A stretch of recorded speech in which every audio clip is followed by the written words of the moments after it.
जिस आदमी का अंतिम संस्कार तक कर दिया हो, घर वाले फोटो पर माला डालकर शोक सभा कर रहे हो, लेकिन उसी वक्त वो मृत शख्स सबके सामने आकर खड़ा हो जाए तो कैसा लगेगा।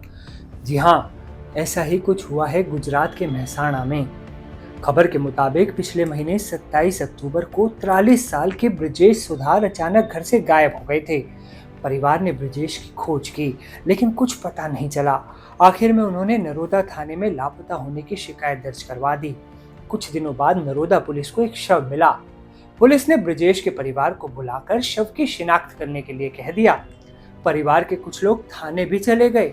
शव को देखकर उन्होंने उसे ब्रजेश समझ लिया।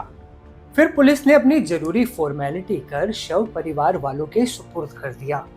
परिवार के लोगों ने भारी मन के साथ घर के बेटे का अंतिम संस्कार किया। इसके बाद ब्रजेश के लिए बीजापुर में एक शोक सभा का आयोजन भी किया गया।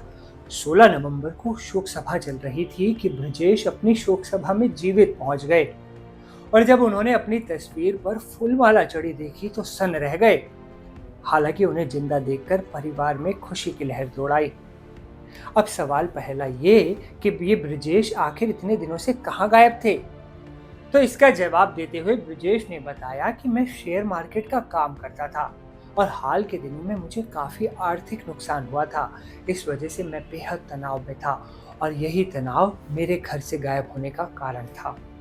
लेकिन जरा रुकिए, यहाँ ध्यान देने वाली एक और जरूरी बात है। सवाल एक और है, और वो सवाल ये है कि अगर ब्रजेश जीवित है तो फिर वो कौन शख्स था जिसका ब्रजेश समझकर अंतिम संस्कार कर दिया गया। वो डेड बॉडी किसकी थी।